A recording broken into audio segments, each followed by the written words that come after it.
Retiro SAF Online 2024. Apresentação: Ana Maria Prado. Antes de eu falar, tu cantava sobre mim. Vamos convidar a sala, todas as queridas, não é, para juntas recebermos esse momento especial. Vamos convidar o reverendo Estevão e vamos convidar o reverendo Isaías.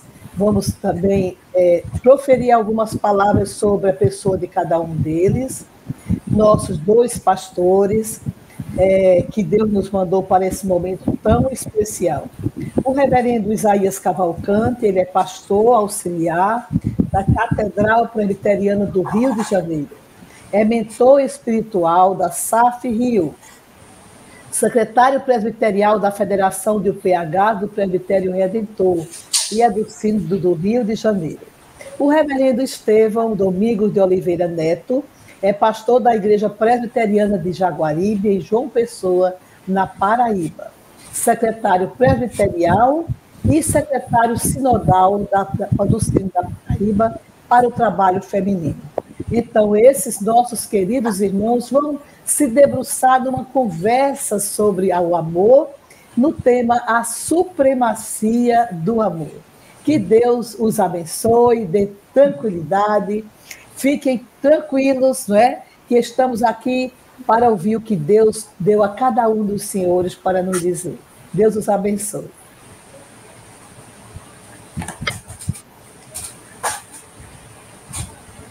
Muito bem, eu começo trazendo a minha palavra de saudação a todas as irmãs e os irmãos também que estiverem acompanhando esta programação.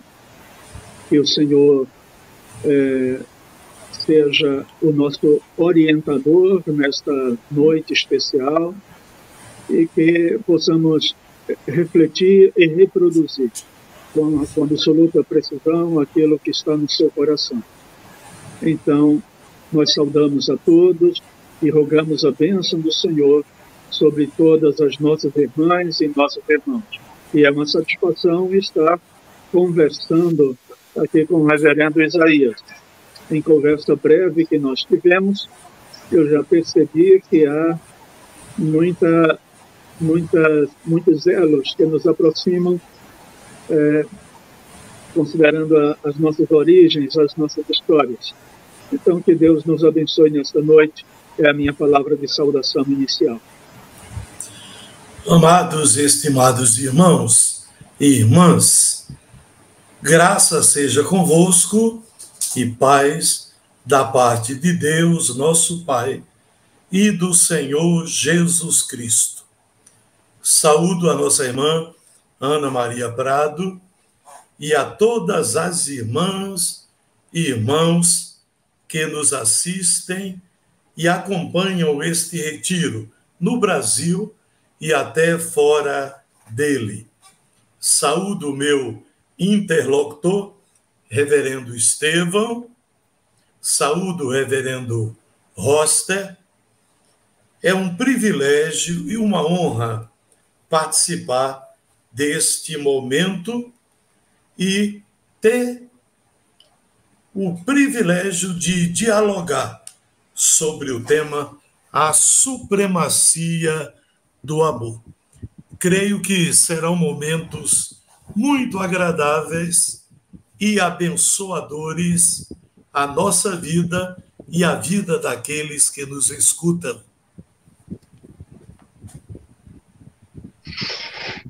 Então, nosso tema é a supremacia do amor, como já foi anunciado. O nosso texto, o texto de exame, é um texto muito especial. É 1 Coríntios, capítulo 13. Trata-se de um capítulo que nós temos como marcante na história da nossa vida. É um capítulo que tem uma roupagem poética muito especial, uma estrutura literária marcante, e é uma das passagens sempre lembradas quando pensamos nesse tema, como pensamos no sentido do amor e do amor de Deus, porque é desse amor que o texto se refere. naturalmente. Então, nós queremos, como uma forma de introdução ao assunto, nós queremos, então, trazer estas referências acerca deste capítulo que trata sobre o amor.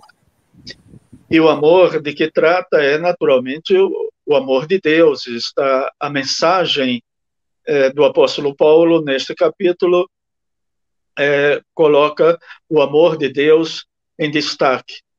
E a palavra que o apóstolo Paulo se utiliza para se referir ao amor de Deus é a palavra ágape, que é uma palavra muito especial, que expõe o amor de Deus, e quando ela é usada para se referir às nossas experiências humanas, como é o caso aqui, quando usada para se referir aos nossos relacionamentos, então a palavra ganha um sentido especial para todos nós. Quando pensamos no amor de Deus, então nós podemos lembrar dos atributos naturais que caracterizam o amor de Deus e que estão presentes nesse texto. Então, nós aprendemos na Escritura, na palavra do Senhor, que o amor de Deus é sacrificial, o amor de Deus é genuíno, puro, santo, que não busca os seus interesses, que se entrega, que tem atitude, tem iniciativa, tem vontade. Na verdade, o Salmo e a maneira como nós colocamos, nós estamos pessoalizando até o amor. Então, o amor até as últimas consequências, incondicional, é o mesmo amor com que Cristo amou. A palavra de Deus nos diz, o próprio apóstolo Paulo, que Cristo amou a igreja ao ponto de se entregar por ela. Então, nós desejamos que Deus torne isso cada vez mais real na nossa vida e que possamos desenvolver todos os desdobramentos do amor de Deus, do amor ágape na experiência da nossa vida. Amor abnegado, dedicado, amor incondicional.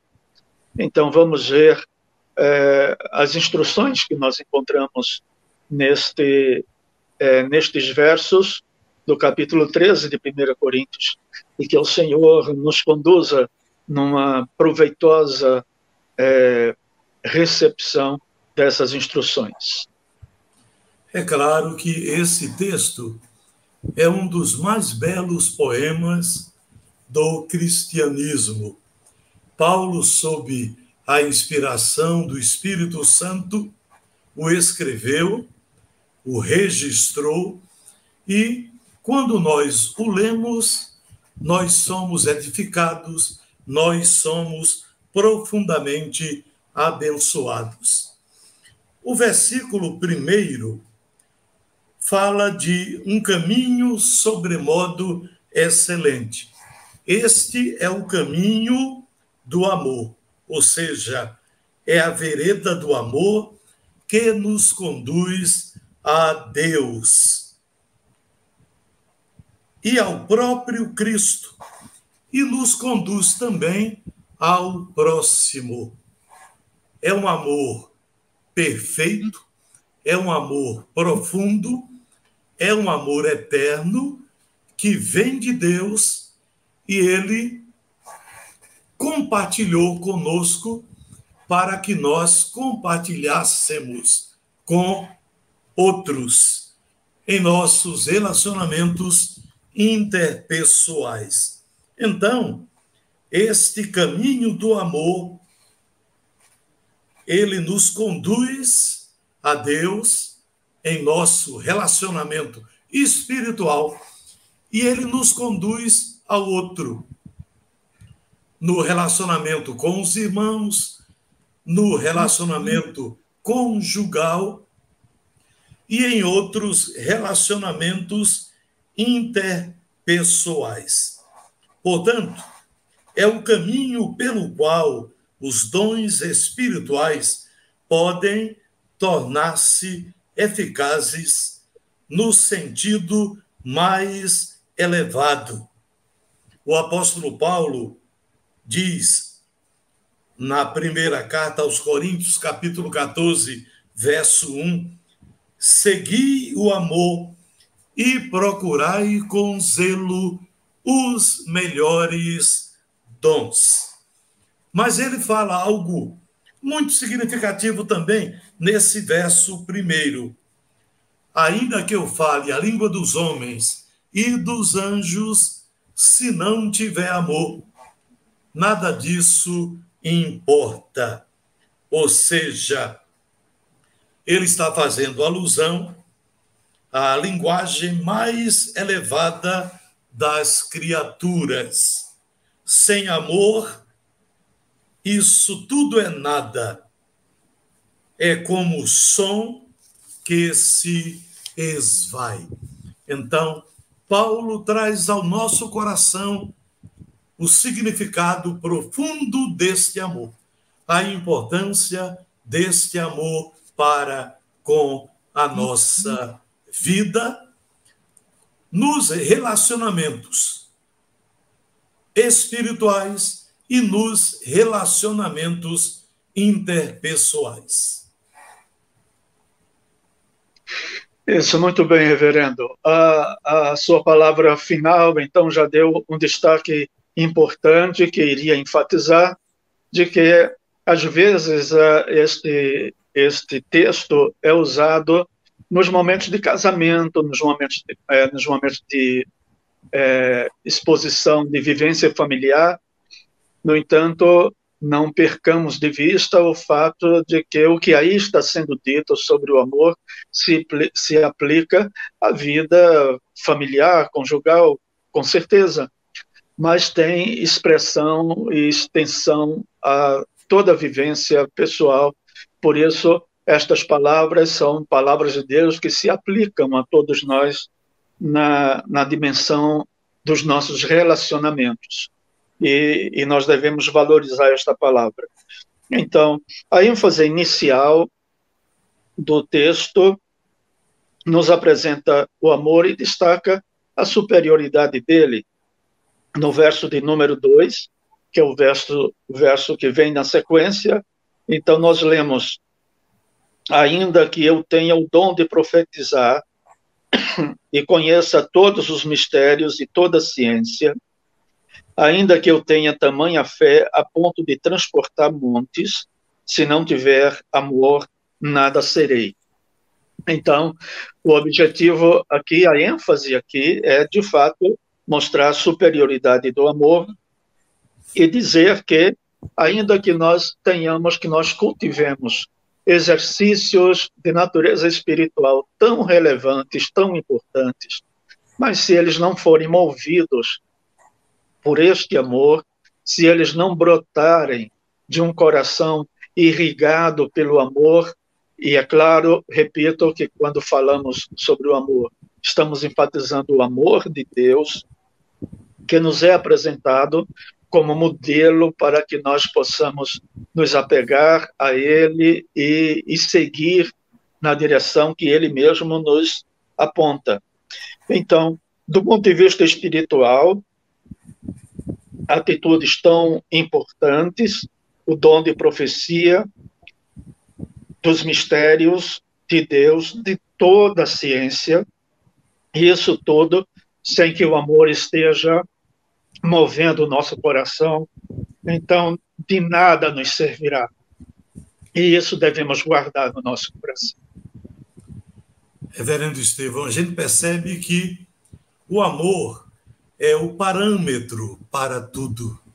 Então, sem este amor, tudo aquilo que nós fazemos, tudo aquilo que nós somos, perde o sentido, especialmente o sentido espiritual.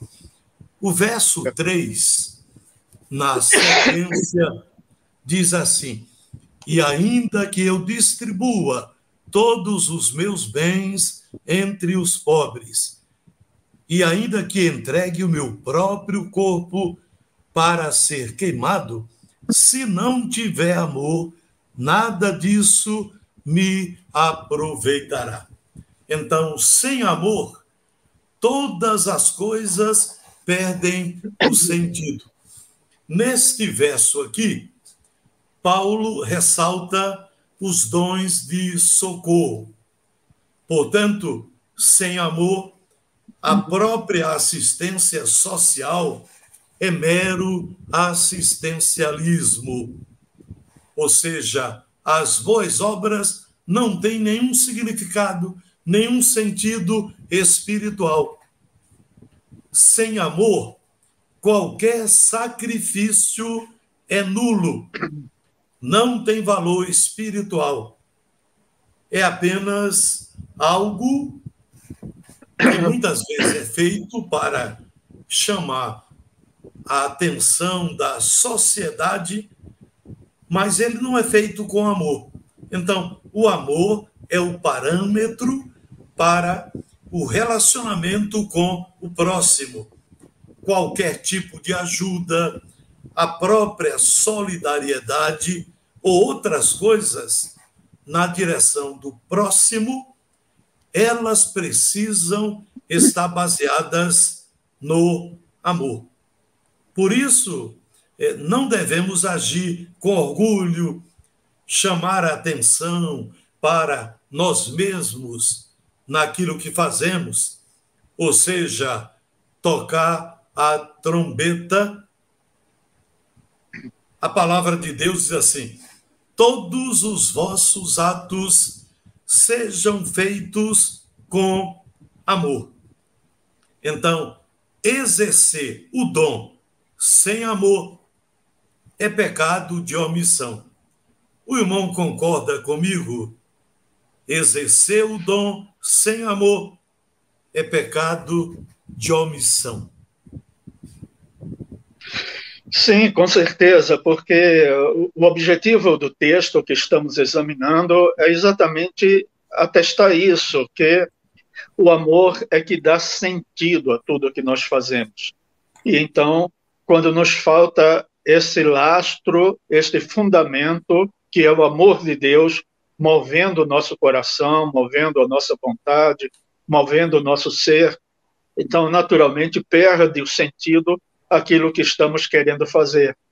É claro que, diante do mundo, tudo que nós podemos fazer que seja bom, então isso tem a sua repercussão positiva. E diante também da convivência do povo cristão. No entanto, como exercício agradável a Deus, então nós devemos ter o fundamento do amor de Deus movendo as nossas ações. E, de fato, isso é fundamental. Eu gostaria só de fazer uma ênfase, reverendo, ao final do verso 2, que eu deixei de fazer, quando fala de uma dimensão do exercício espiritual tão significativa, quando ele diz assim: ainda que eu tenha tamanha fé a ponto de transportar montes, se não tiver amor, nada serei. Então, veja que coisa interessante. É o exercício da fé ao ponto de fazer sinais extraordinários, transportar montes, diz o apóstolo Paulo. Se for feito fora do alcance do fundamento do amor de Deus, então isso não significa nada de proveitoso diante de Deus.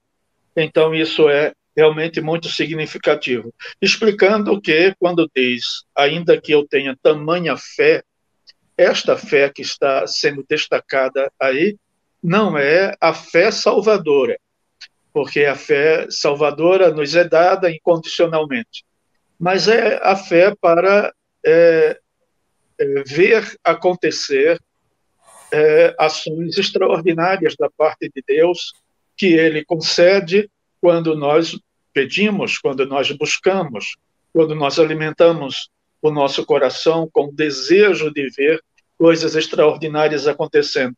E o Senhor diz que isso pode acontecer, mas sem amor nada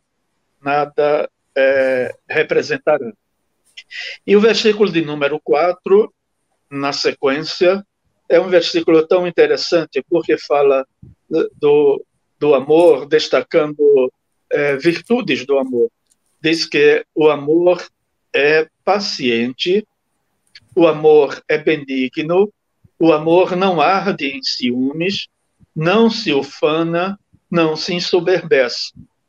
Então, existe aqui algumas expressões que são significativas. O amor é paciente. Então, eu acho interessante, e tantas vezes nos deparamos com este fato, de que, como povo de Deus, povo cristão especialmente, se existe um sentimento que nós estamos bem talhados nesse sentimento, é o sentimento da espera. Da espera. Da paciência diante de tudo quanto Deus nos promete, diante de tudo quanto o Senhor nos assegura. Então, o povo de Deus, o povo cristão, aprende a ter paciência e erra muito quando não tem paciência, quando quer que as coisas aconteçam com a rapidez que está presente nas nossas expectativas, na nossa inquietação para que as coisas aconteçam.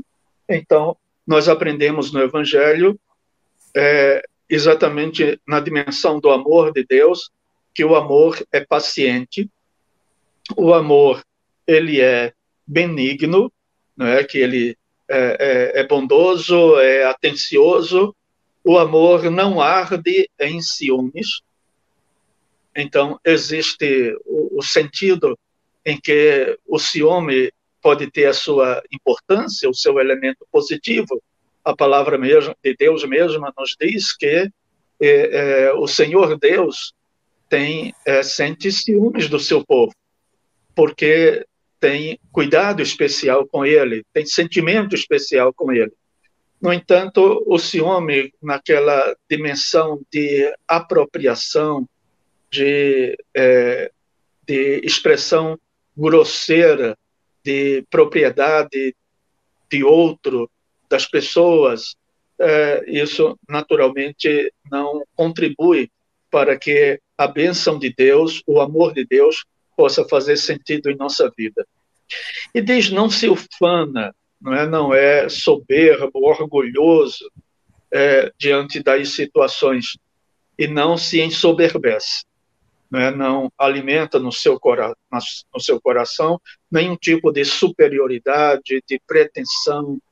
Então, este verso de número 4, ele é muito rico em nos ensinar as virtudes, as características que estão presentes no exercício do amor, no alinhamento, naturalmente, com o amor de Deus, como temos falado.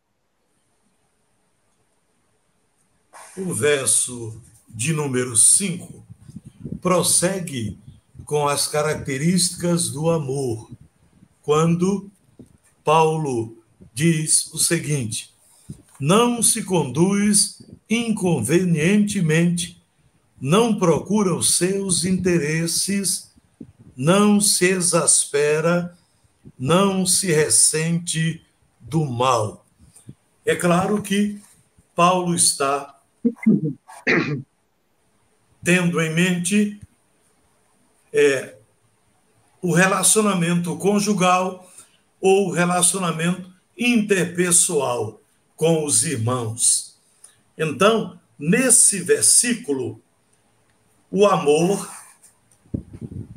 conjugal aparece com mais força, com mais veemência.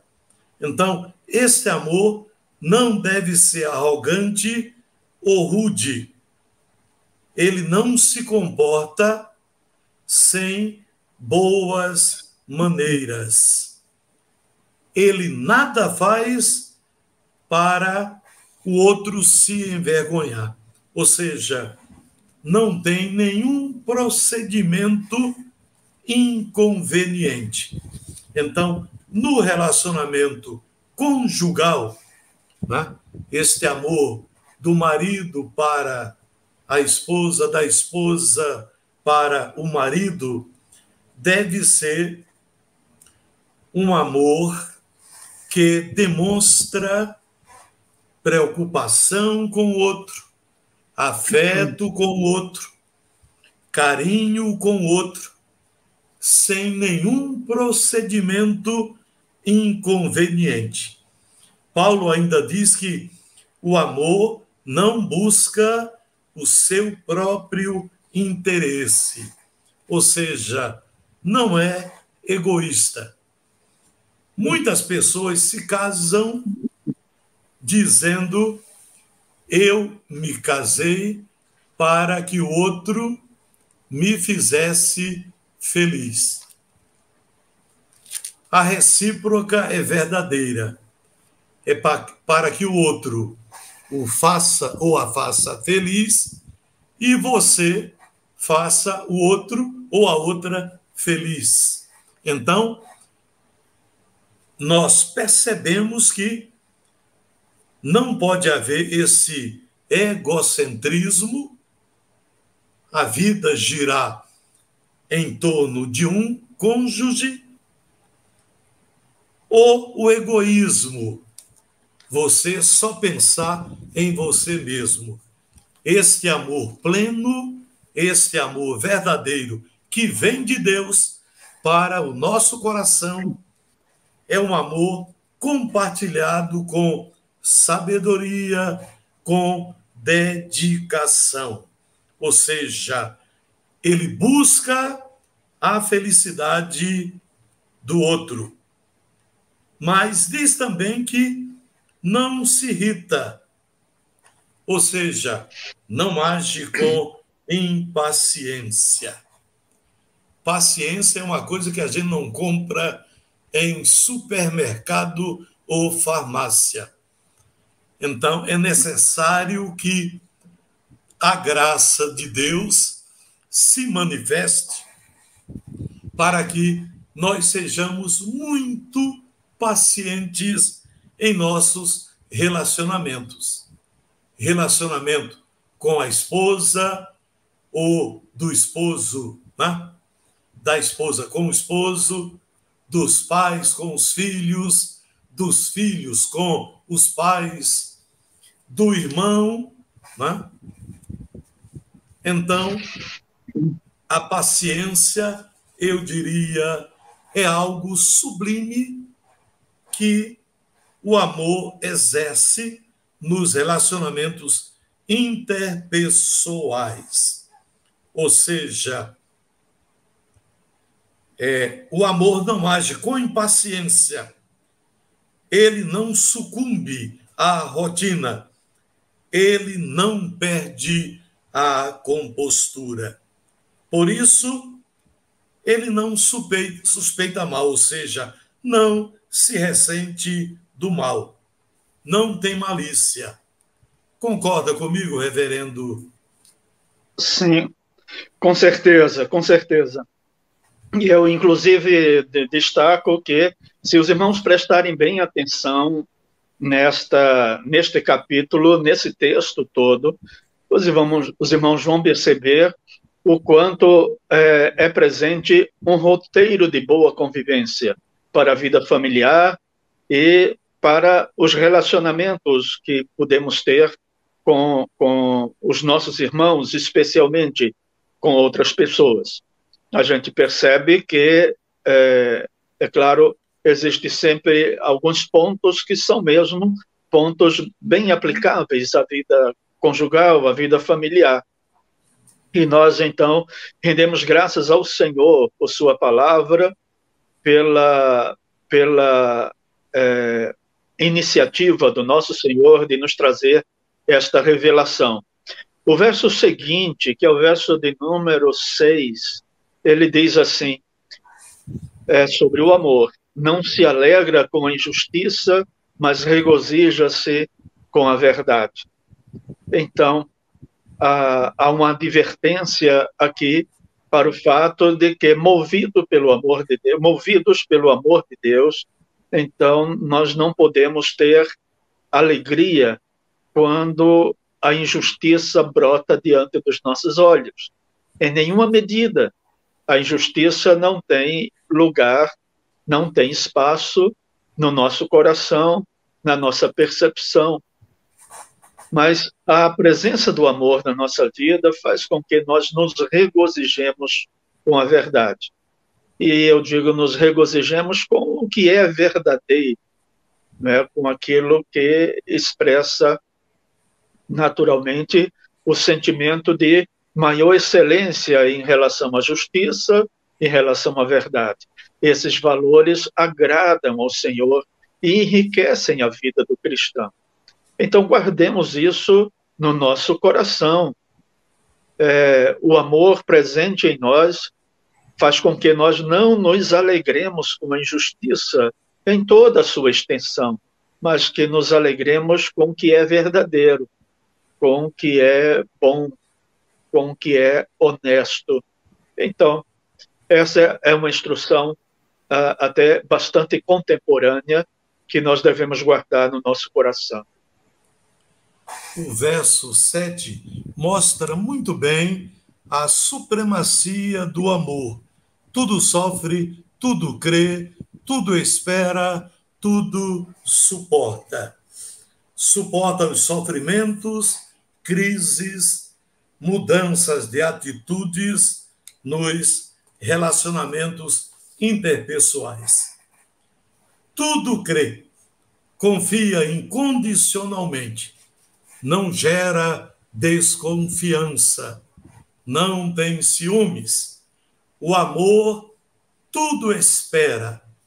Ele é paciente, espera o melhor do outro. O amor tudo suporta. Ele tolera os abusos alheios, tolera as perseguições por amor a Cristo.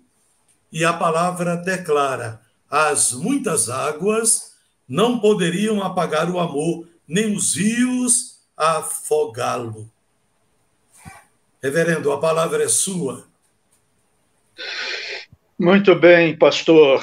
O verso de número 8 diz assim: o amor jamais acaba. Eu gosto bastante desta declaração, num tempo em que a tentativa que as pessoas fazem de exercer o amor, de praticar a vivência amorosa, é tão volúvel, tão temporal, não é? Isso me faz lembrar, inclusive, a poesia de um cantor brasileiro, que não é sobre a música, mas é sobre o poema, em que ele diz que o amor seja verdadeiro enquanto dure. Então, as palavras parecem ser palavras bonitas, marcantes, que têm o seu propósito. No entanto, é uma palavra que contraria o que o apóstolo Paulo ensina. Então, nós não vivenciamos a expectativa de um amor que seja verdadeiro enquanto dure, que seja eterno enquanto dure. A expressão exata é essa, que seja eterno enquanto dure. É uma maneira disfarçada de eleger, de consolidar a transitoriedade do amor nas relações pessoais, especialmente nas relações entre esposo e esposa. A palavra de Deus diz assim, que o amor jamais acaba. Aqui nesta parte, ela começa, a palavra de Paulo começa a destacar a eternidade do amor. O amor jamais acaba. E diz o resto do verso: havendo profecias, desaparecerão, havendo línguas, cessarão, havendo ciência, passará. É interessante essas palavras exatamente num trecho de 1 Coríntios, em que o apóstolo Paulo estava ensinando sobre os dons. O capítulo 13 aparece assim entre os capítulos 12 e 14, que falam sobre os dons. E aí o apóstolo Paulo, por inspiração de Deus, coloca o capítulo 13, que destaca a importância do amor, exatamente entre esses dois capítulos que falam sobre os dons e na igreja de Corinto os dons eram valorizados em tão grande medida, em tão grande importância, e o apóstolo Paulo então lembra a eles, assim como lembra a nós também, exorta a eles como exorta a nós, de que todas as outras virtudes espirituais e dons, então, têm selo de validade. Tem selo de validade, o que eu quero dizer é porque Paulo está dizendo que um dia vai acabar, que um dia desaparecerá, que um dia cessará, mas o amor não. O amor permanecerá firme. Não quero, naturalmente, não é o propósito que temos em mente, fazer qualquer destaque de natureza doutrinária sobre este assunto, mas destacamos aqui a eternidade do amor. Ainda que todos os dons e todas as outras virtudes espirituais que são importantes um dia desaparecerão, mas o amor permanecerá para sempre. Na continuação, no verso 9, Paulo diz: porque em parte conhecemos e em parte profetizamos. É que o nosso conhecimento sobre coisas divinas e mais elevadas é limitada. O conhecimento humano é parcial e temporário, mas o amor é pleno e eterno. Prossiga, reverendo. Certo. O verso de número 10 usa uma expressão muito interessante. O apóstolo Paulo faz uso dessa expressão quando diz: quando, porém, vier o que é perfeito, então o que é em parte será aniquilado. O apóstolo Paulo vinha argumentando antes, quando entrou nesse ponto da eternidade do amor, o apóstolo Paulo veio argumentando acerca daqueles valores que são transitórios, aquelas marcas de espiritualidade que são transitórias, como no caso de profecias, línguas, ciência, etc., mas que o nosso próprio conhecimento é um conhecimento em parte, um conhecimento limitado. É como se víssemos as coisas ainda um pouco ofuscadas, as coisas espirituais. É por isso que nós não temos todas as respostas para todas as perguntas que são feitas acerca de Deus e dos seus propósitos, mas descansamos sempre na certeza de que os propósitos de Deus são verdadeiros e se cumprirão, e têm se cumprido. Então, no verso de número 10, Paulo diz assim: quando, porém, vier o que é perfeito, então o que é em parte será aniquilado. Então, veja, o apóstolo Paulo está dizendo que chegará o momento em que todo esse conhecimento ainda ofuscado que nós temos será um conhecimento plenamente revelado. Então, ele faz referência à vinda do que é perfeito. Existem discussões acerca desse ser ou desse que é perfeito. Alguns entendem que é a própria Escritura, quando completamente foi entregue, então aquilo que é perfeito de Deus se tornou acessível a todos nós. Outros dizem que, portanto, que se trata do conhecimento de Deus. Há outros que dizem que é a própria manifestação de Jesus Cristo. Então, nós não vamos fazer, de minha parte, o debate sobre isso, mas uma coisa é certa: chegará o tempo em que o saber que hoje é ofuscado, ele se tornará claro. E isso só será possível por causa da presença do amor de Deus, que tudo vai passar, mas o amor de Deus não passará, e mediado pelo amor de Deus, as luzes se tornarão mais claras e a nossa visão se tornará mais lúcida, e nós vamos ver tudo, compreender tudo que o Senhor, por sua vontade, nos permitir. Então, essa é uma palavra animadora para todos nós, de que um dia nós veremos coisas grandiosas de Deus e compreenderemos os propósitos de Deus que Ele deseja nos revelar, que Ele tem como propósito nos revelar. Nós cremos que um dia estaremos diante dEle, diante do Senhor Jesus Cristo. Cremos que não veremos Deus, o Pai. O Espírito Santo estará presente, mas não está ao alcance dos nossos olhos. Mas o Senhor Jesus Cristo, como expressão da divindade, estará diante dos nossos olhos. E nós veremos, então, o Senhor. O veremos face a face. Nós assim cremos. Então, tudo que é em parte, tudo que é transitório, tudo isso será aniquilado, é o que o apóstolo Paulo nos orienta e nos diz. Ele prossegue no verso 11, dizendo: quando eu era menino, falava como menino, sentia como menino, pensava como menino. Quando cheguei a ser homem, desisti das coisas próprias de menino. O verso fala sobre meninice e maturidade. Então, a meninice representa a imaturidade espiritual no uso da fé e do amor. Seria uma subnutrição espiritual, um raquitismo espiritual, a falta de crescimento espiritual.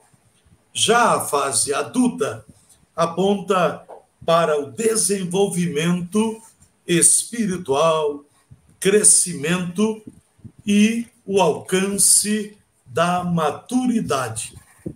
Ou seja, chegar à plenitude da maturidade, que só acontecerá com a glorificação, quando nós receberemos a vida eterna para vivê-la por toda a eternidade. Amém. Reverendo, o capítulo 12, então, exatamente criando a continuidade desse argumento e dessa ênfase na maturidade espiritual, ele diz: porque agora vemos como em espelho, obscuramente, um pouco daquilo que falamos antes no verso 10. Vemos como em espelho, obscuramente, então veremos face a face.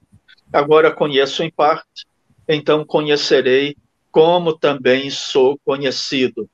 Então é o apóstolo Paulo mesmo que está dizendo essas palavras e dizendo agora conheço em parte. Ele mesmo afirma, reconhece que ele próprio, apesar de usado por Deus para realizar coisas tão extraordinárias, mas ele estava, como todos nós, no processo de amadurecimento. E os desígnios de Deus iam se aclarando a cada dia, assim como vão se aclarando a cada dia, até que nós cheguemos diante da sua presença. Então, isso é muito enriquecedor e todos nós devemos guardar no nosso coração esta palavra. No versículo 13, o apóstolo Paulo traz ao nosso coração uma afirmativa contundente, porém, o maior deles é o amor. Este versículo 13 é o tema do quadriênio da Confederação Nacional, né, de SAFES. Agora, pois, permanecem a fé, a esperança e o amor. Estes três. Porém, o maior deles é o amor. Sob inspiração divina, o apóstolo Paulo deixa claro que o amor é maior. É maior porque faz parte da natureza divina, da própria essência de Deus, do próprio caráter de Deus, da própria obra de Deus. Toda a realização de Deus é feita em amor e por amor para os eleitos. E a definição dele mais sublime, mais profunda, eu diria até mais contundente, reverendo, é: Deus é amor. Isso. Muito bem. Ele foi movido pelo amor, e este amor que vem dele foi derramado pelo Espírito Santo na vida dos eleitos. Então, este amor é maior porque ele é dom e também é fruto do Espírito. Então, na eternidade, a fé será consumada, ou seja, concretizada. Todas as promessas se cumprirão, porque Jesus é o autor e consumador da fé. A esperança se tornará realidade com a vinda de Cristo, a parousia e o reino de Deus, né, na eternidade. Mas o amor, ele será plenificado. Chegará ao clímax, né, ao ápice, à perfeição, porque nós o viveremos eternamente na presença de Deus. Por isso, Paulo afirma força: o amor jamais acaba.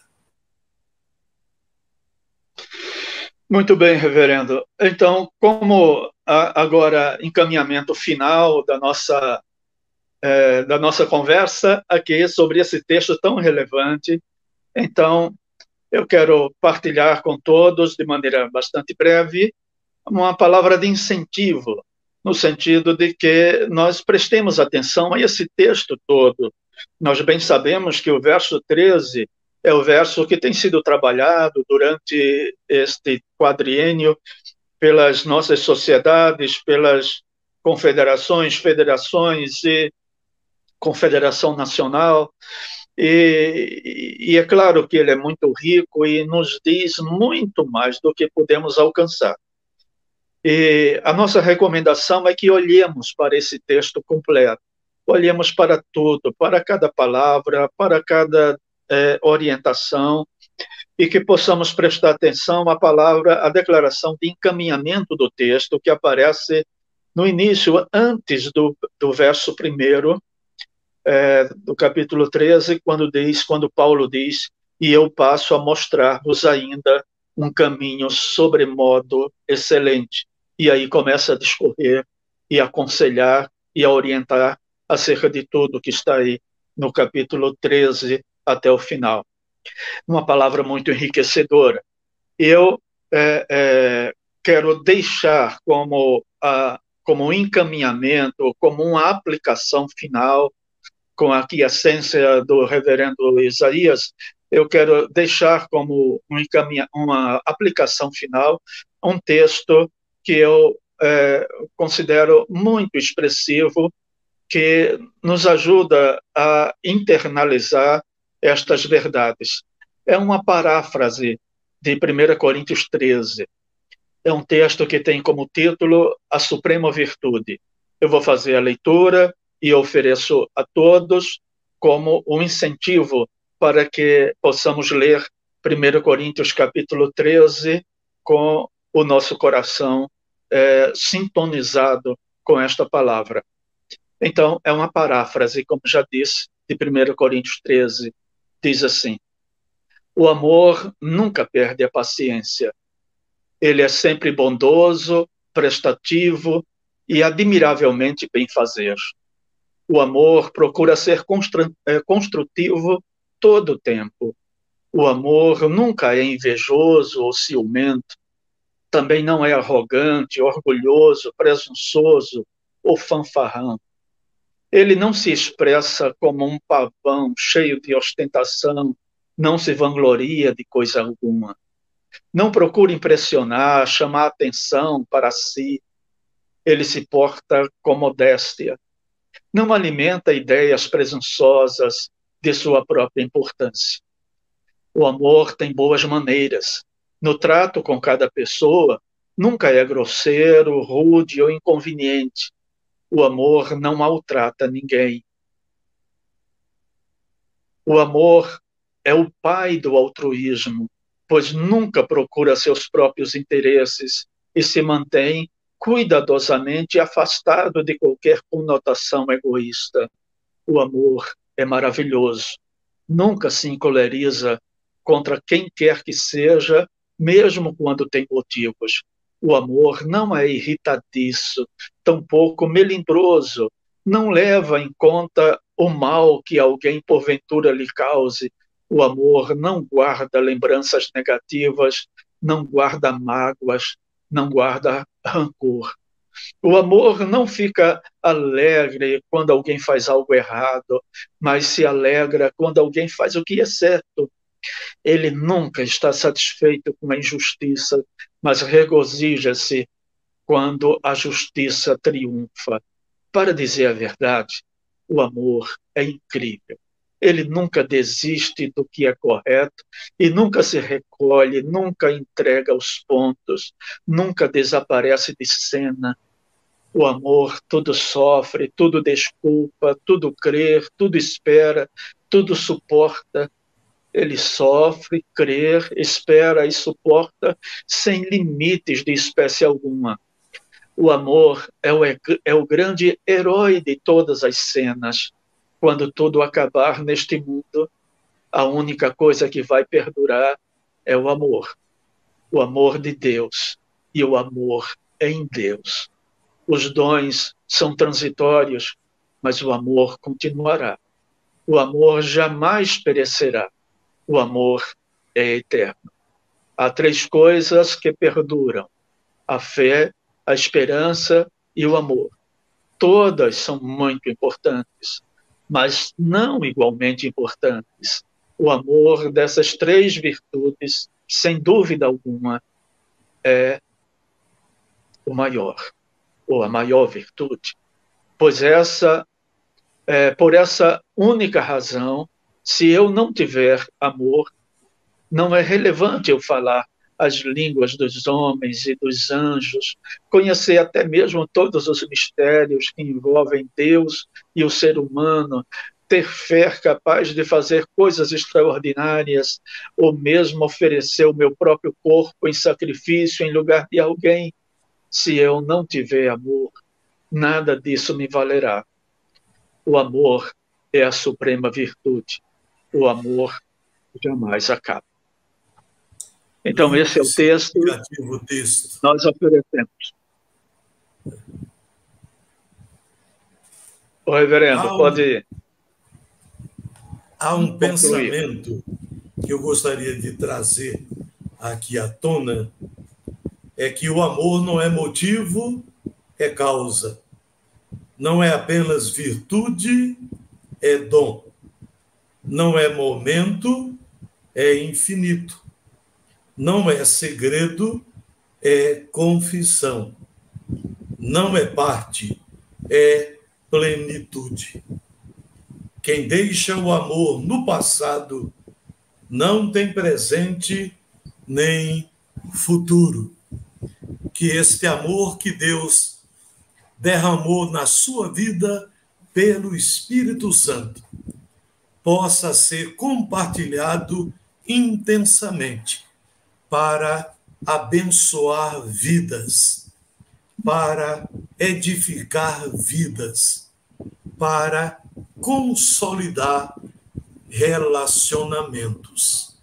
Que o Senhor abençoe você, sua família, e que este amor seja vivido para a alegria sua e para a glória do próprio Deus.